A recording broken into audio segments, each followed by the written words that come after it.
ஹல்லேலூயா ஆமென் ஹல்லேலூயா ஹல்லேலூயா ஆமென் ஹல்லேலூயா.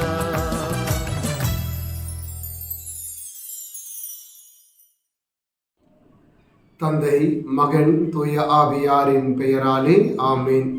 இயேசுவில் அன்புக்குரிய இறை மக்களே, மீண்டும் ஒரு முறை இறை வார்த்தையோடு உங்களை சந்திப்பதிலே மகிழ்ச்சி அடைகின்றேன். இன்றைய காலகட்டத்திலே நிறைய போலித்தனமான விளம்பரங்கள் மக்களை ஏமாற்றுவதற்காக கொடுக்கப்படுகிறது. சில விளம்பரங்கள் மிகவும் நல்லது போன்ற ஒரு மாயையை கொண்டிருக்கிறது, ஆனால் அதனுடைய பின் விளைவு மிக ஆபத்தாக இருக்கிறது. நாமே சில விளம்பரங்களை பார்த்திருப்போம். சில கம்பெனி சொல்லக்கூடிய அந்த ஃபேஷியல் க்ரீம் அதெல்லாம் போட்டோம் அப்படின்னா உங்களுடைய முக அழகு பொழிவு பெறும் என்றும், சிலர் சொல்லக்கூடிய எண்ணெயை வாங்கி தலையில் தேய்த்து விட்டால் உங்கள் தலையிலே கொட்டி போன முடிகள் எல்லாம் வளரும் என்று சொல்லி ஏமாற்றுகிற பொழுதெல்லாம் நாம் அதை நம்பிக்கொண்டு வாங்கி ஏமாந்து போகின்றோம். சில நாட்களுக்கு முன்பாக வந்த ஒரு செய்தி, ஒரு நகைக்கடை மக்கள் மத்தியிலே மிகப்பெரிய விளம்பரம் செய்தது. எங்களுடைய நகை கடையிலே எங்களுடைய நகைகள் மீது நீங்கள் முதலீடு செய்தால் உங்கள் பணத்தை நாங்கள் இரட்டிப்பாக தருவோம் என்று சொல்லி நிறைய பேர் அந்த மாய விளம்பரத்தை நம்பிக்கொண்டு பணத்தை முதலீடு செய்தார்கள். காரணம், ஒவ்வொரு மனிதனுக்குள்ளும் ஒரு பேராசை இருக்குது அல்லவா? குறைந்த முதலீட்டிலே மிகப்பெரிய ஒரு லாபம். நிறைய பேர் ஆயிரக்கணக்கான கோடி அங்கே குவிந்தது. கடைசியில் அந்த பணத்தை எல்லாம் அவன் அள்ளிக்கொண்டு மக்களை ஏமாற்றிவிட்டு கடந்து போய்விட்டான். எனவேதான் அன்புக்குரியவர்களே, இன்றைய நாளிலே நற்செய்தி வழியாக ஆண்டவர் அவங்க சொல்லுகின்றார். மத்தேயு எழுதிய நற்செய்தி 7ஆம் அதிகாரம் 15 முதல் 20 வரை உள்ள வார்த்தையில், போலி இறை வாக்கினர்களை குறித்து நீ கவனமாக இரு. இறை வாக்குகள் நல்லது தான், ஆனால் அந்த இறை வார்த்தைகளை கூட தங்கள் சார்பாக பயன்படுத்தி கொண்டு தனக்கு ஏற்ப விருப்பமுள்ள நிலையிலே அந்த இறை வார்த்தையை உடைத்து மக்களை ஏமாற்றக்கூடிய நிறைய பேர் இந்த சமூகத்திலே வளர்ந்து கொண்டிருக்கிறார்கள். வெளியிலே பார்க்கிற பொழுது நல்ல வெளிப்பூச்சி பூசப்பட்டிருக்கிறது, வண்ணமயமான அழகான பூச்சுக்கள் இருக்கிறது, பார்ப்பதற்கு கவர்ச்சியாக இருக்கிறது, அவருடைய வார்த்தைகள் கவர்ச்சியாக இருக்கிறது. ஆனால் அகத்திலே ஓநாய்களுடைய குணமாக இருக்கிறது. பலரும் ஏமாற்றப்படுகிறார்கள். சில நேரங்களில் சில இளைஞர்கள், இளம்பெண்கள் வந்து சொல்லுவார்கள், ஃபாதர் என்கிட்ட பேசும்போது நல்லா தான் பேசினாங்க, ரொம்ப நல்லா இருந்தது அவங்களோட பேச்சு, அதில் மயங்கி விழுந்துட்டேன், கடைசியில் நான் வாழ்க்கையை தொலைத்து நிற்கிறேன். என் நண்பன் வந்து சொன்னா,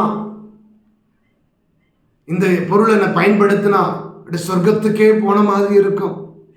அவன் கொடுத்த பொருளை நாங்கள் பயன்படுத்தி மீண்டும் மீண்டும் பயன்படுத்த ஆரம்பித்தோம். இன்று வாழ்க்கை இழந்து கிடக்கிறோம்.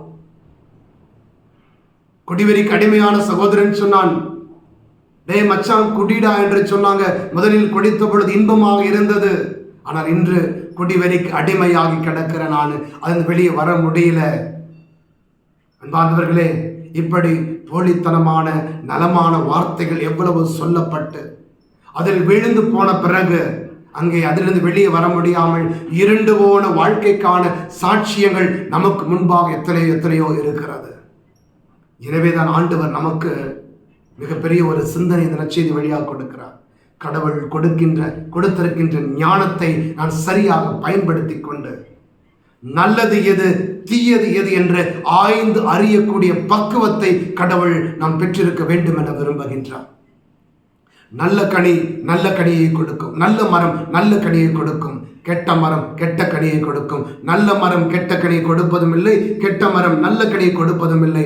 அவ்வாறெனில் நம்முடைய வாழ்வில் நாம் காணக்கூடிய காட்சிகளாக இருக்கலாம், மனிதர்களாக இருக்கலாம், நாம் அவர்களிலே நன்மையை ஆய்ந்து அறிந்து நல்லதை மட்டும் தேர்ந்து கொண்டு தீமையை களையக்கூடிய மக்களாக நாம் இருக்க வேண்டும். அன்பார்ந்தவர்களே, தீயவனும் சில நேரங்களில் நம்முடைய வாழ்க்கையில் நன்மையை செய்யக்கூடிய ஒரு ஆர்வம் உள்ளவனைப் போலத்தான் நம்ம அருகிலே வருவான்.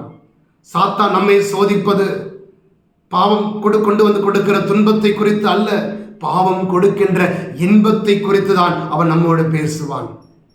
அதுதான் நாம் விழுந்து விடுவோம். நாம தொடக்க நூலிலே பார்க்கிறோம். அதற்கான மிகப்பெரிய ஒரு சான்று ஆதாமும் ஏவாளும் ஏதேன் தோட்டத்திலே இறை ஒன்றிப்பிலே மிக அழகாக இருக்கிறார்கள். அவர்கள் சாத்தான் வருகிறான், சொல்லுகிறான், ஏம்பா இந்த கனியை சாப்பிட்டா சாவீர்கள் என்று கடவுள் சொல்லியிருக்கிறாரே, அதெல்லாம் பொய். மாறாக நீங்கள் வாழ்வீர்கள், அதுவும் எப்படி, கடவுளை போல மாறுவீர்கள். எவ்வளவு அழகான வார்த்தை இது. அந்த மயக்கமான வார்த்தைகளிலே ஆதாமும் ஏவாளும் வீழ்ந்த பொழுது அவர்களுக்கு ஏற்பட்ட இழப்பு என்பது மிக பெரிது. இறை ஒன்றிப்பை அவர்கள் இழந்து விட்டார்கள். கடவுளுடைய உறவிலிருந்து அகற்றப்பட்டு விட்டார்கள். அந்த இடத்துல நம்முடைய வாழ்க்கையிலும் நம்முடைய குடும்பங்களிலும் பார்க்கிறோம். எத்தனையோ இடங்களிலே இப்படிப்பட்ட மயக்கமான வார்த்தைகள், மயக்கமான விளம்பரங்களை நம்பிக்கொண்டு சூதாட்டத்தில் விழுந்து போகிறவர்கள், குடிவெறிக்கு அடிமையாகிறவர்கள், போதைக்கு அடிமையாகிறவர்கள், நாம் அவர்களை காண்கிற பொழுது மீண்டும் அவர்களை ஞானத்தின் வழிக்கு நாம் கொண்டு வர வேண்டும். நல்ல கனி நல்ல கனியை தரக்கூடிய நல்ல மரத்தை நோக்கி நாம் கொண்டு வர வேண்டும். அந்த நல்ல மரம் என்பது இயேசு கிறிஸ்து மட்டும்தான். அந்த இயேசு கிறிஸ்துவிடம் தான் நமக்கான உண்மையான விடுதலை இருக்கிறது. எனவே அன்பார்ந்தவர்களே, அப்படிப்பட்ட பாதிப்பில் கிடக்கிறவர்களை இயேசுவை நோக்கி கொண்டு வருவோம். ஆண்டவருக்கு அருகில் வராமல் அவர்களுக்கு விடுதலை கிடையாது. என்னோடு இணைந்திருந்தால் நீங்கள் நல்ல கனியை கொடுப்பீர்கள். நாம் ஒவ்வொருவரும் ஆண்டவரோடு இணைந்து நல்ல மரமாக மாறுவோம். நல்ல மரமாக மாறி நல்ல கனி கொடுக்கின்றவர்களாக நாம் ஒவ்வொருவரும் மாறுகிற பொழுது நம்முடைய வாழ்க்கை, நம்முடைய வாழ்வும் பிறருக்கு எடுத்துக்காட்டான நல்லதொரு சான்றுள்ள வாழ்வாக மாறுகிற பொழுது அவர்களும் நம்மை நோக்கி, நம் வழியாக இறைவனை நோக்கி ஈர்க்கப்படுவார்கள். எனவே நாமும் ஆண்டவரோடு இணைந்து நல்ல மரமாக மாறுவோம். நல்ல மரமாக மாறி நல்ல கனிகளை கொடுத்து நன்மை எது, தீமை எது என்பதை ஆய்ந்து அறிந்து நன்மையை தேர்ந்து கொண்டு தீமையை புறக்கணிக்கின்ற மக்களாக மாறிட இறை அருள் வேண்டுவோம். அன்பு தந்தையே இறைவா, எங்களுக்கு ஞானத்தை கொடுத்திருக்கிறேன் நல்லதை தேர்ந்து கொண்டு தீமையை களைவதற்கு. ஆனால் பல நேரங்களில் சாத்தானுடைய போலித்தனமான மயக்கமான வார்த்தைகளுக்கு அடிமைகளாகி நாங்கள் தீமையை தேர்ந்து கொண்டுகின்றோம். நன்மைகளை புறக்கணித்து எங்கள் வாழ்வையே இருளுக்குள் தள்ளிவிடுகின்றோம்.